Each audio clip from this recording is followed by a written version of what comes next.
I've been replaying the Devil May Cry games recently, going through 3, 4 and 5 in order, and of course that means I've been playing as a couple different characters. Dante, Virgil, V, and Nero. Nero is an interesting character, being a newcomer to a series where one of the biggest appeals is the lovable, goofy and carefree main character. V was also new in 5, but he's really just here for plot reasons. Nero is prominently featured and positioned to take on protagonist status in both of the games he's in.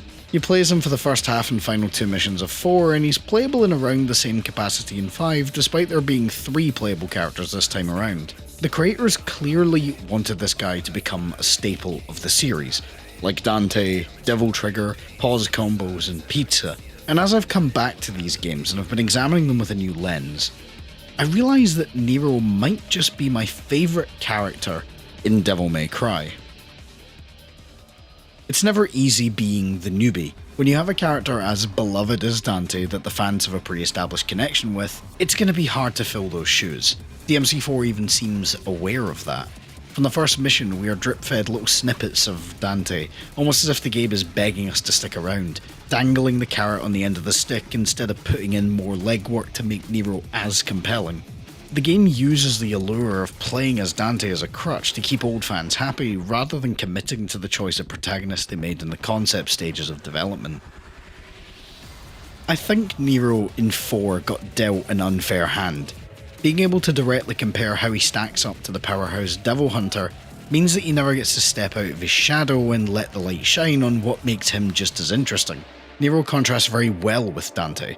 Everything we see of the Son of Sparda has him as a very confident, very skilled combatant who loves the thrill of the fight and being able to just utterly humiliate his enemies.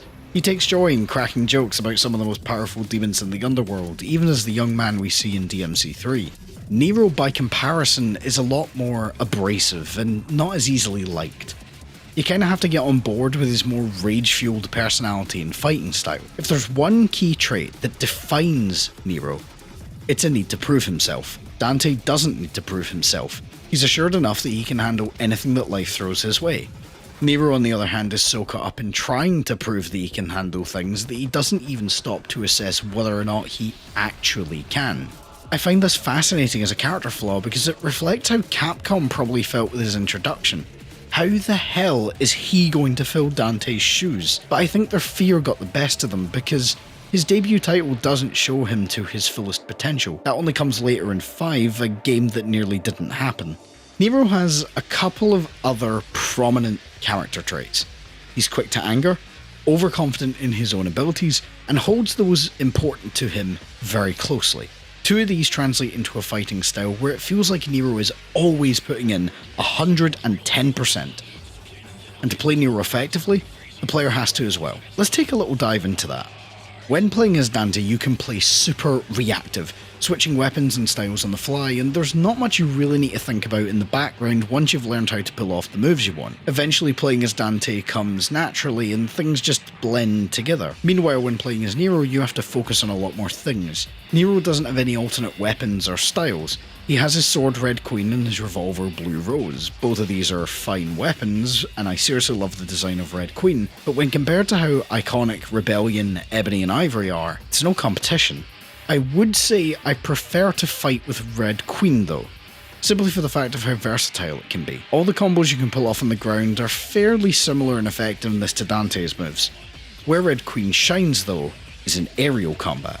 It has standard mid-air slashes, a spin move which can keep the enemies airborne for longer, a slam back down to earth, and a dive that sends you hurtling towards whatever lies in front of you. This, along with Nero's snatch ability and enemy stepping, makes it a lot easier for him to keep enemies aloft and continue aerial combos, whereas with Dante, I feel like I'm losing capability when I go airborne.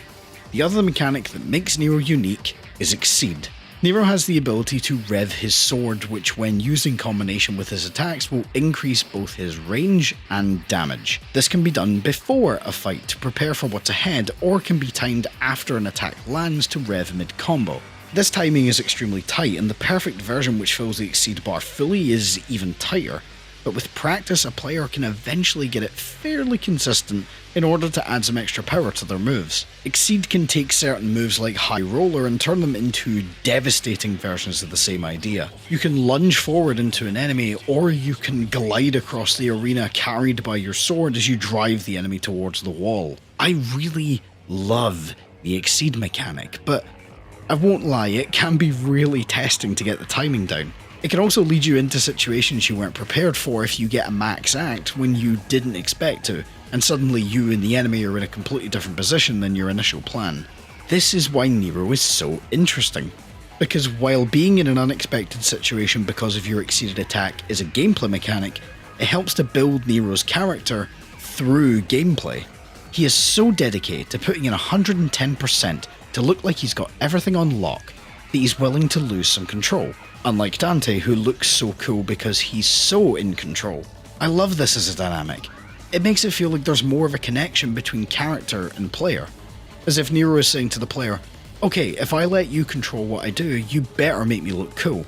And I love that, because it makes me want to get better at playing as Nero to keep the promise I implicitly made when I start each mission. Obviously in these games you want to get good at the combat, but it feels different depending on what character I'm playing as. I want to get good at Dante to use his kit to the fullest and be as stylish and carefree as Dante is in cutscenes. I want to get good at Virgil to feel powerful while remaining composed. I want to get good at Nero to prove that despite being the underdog and having a more limited moveset, it's still possible to be just as stylish as either of the Sons of Sparta.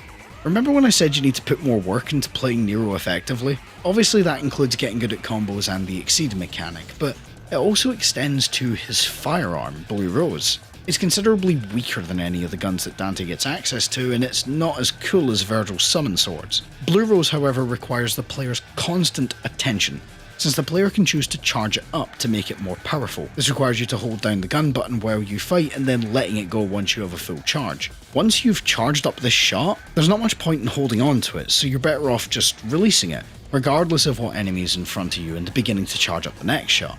This is in stark contrast to how we normally use powerful abilities in games, where we would save them up for just the right moment, but in Nero's want to be cool, he's just outputting as much damage as he can. Both Exceed and Charge Shot are in service of this singular goal, but there's nuance to them. Both of these can be, and often should be, prepped before a fight. Nero's lack of ability compared to Dante means he should prepare more, but the player can choose to bet on the mathematically terrible odds of keeping a charge in the hecticness of combat and being able to pull off max act mid-combo.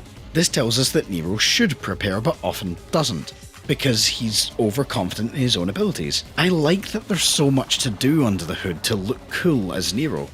It builds a real connection between player and character as you begin to embody the very character traits that make Nero so hard to like. You anger quickly, you bet on terrible odds, you get overconfident and get into bad situations, but you always have one final button if all else fails. When playing as Dante or Virgil in DMC 3, there's a hidden mechanic that is unlocked once you gain more than the base amount of Devil Trigger called DTE, or Devil Trigger Explosion. You hold down the Devil Trigger button and this will begin to charge an explosion that is unleashed when you release the button, similar to Nero's Charge Shot. This will use all of your extra DT notches, leaving you with just the 3 base ones left. Nero has his own version of DTE, but this is activated just upon entering Devil Trigger. This can actually impact enemies if you activate it when standing close to them, and this is also key to Nero's playstyle. This turns the Devil Trigger from a resource to give a boost to your attacks to a panic button, only to be used in the worst case scenarios. This explosion that happens when you activate Devil Trigger appears to be involuntary and speaks to a lack of control over his devil form, with so much power being unleashed at once that he needs the explosion to let go of some of that excess energy. It could also be another aspect of his need to prove himself, needing to use DT as a panic button, and having an involuntary explosion in case he can't handle the situations that his overconfidence gets him into. On the topic of Nero's demonic side, let's finish this video by talking about his right arm. In DMC4, Nero has the Devil Bringer, which is a manifestation of Nero's demonic side, which has changed the lower part of his right arm into a full demonic hand. This appendage allows Nero to use powerful buster moves that are unique to each enemy, and buster moves are even vital in the boss fights against Sanctus. Along with these buster moves we get the Snatch ability, which allows Nero to pull himself towards bigger enemies or pull other enemies to him. This is great for when you're in the air and you want to keep your combo going or you want to close distance. One of the biggest problems I have when playing as Dante is that after doing moves like Stinger, the enemy is sent flying out of range for any follow-up attacks, but with Snatch, I can just grab them and keep my combo going. In DMC5, Nero is missing this arm, but his Snatch ability is kept intact through the introduction of Devil Breakers. These are breakable arms that give Nero different abilities, like boosting the power of his existing arsenal, firing out an electrifying blast, or even unleashing a laser beam that does massive damage. As you can tell by the name though, these different arms are designed to be broken by using their most powerful attack, which will then rotate out to the next one in your magazine. These don't necessarily feed into Nero's character, but they are just cool as hell. To have all these different abilities at your disposal with the only thing stopping you being how many you can carry in your mag and how many you use. Counterintuitively, the most effective way to play Nero is to break as many of these arms as possible, since good Nero play involves using his moveset to the fullest, and to use these arms to their fullest, you need to break them.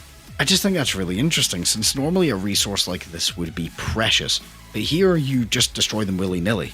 They also encourage more of that on-the-fly improvisation that Nero players tap into with Exceed and Charge Shot, by having you not be able to swap between breakers without breaking them.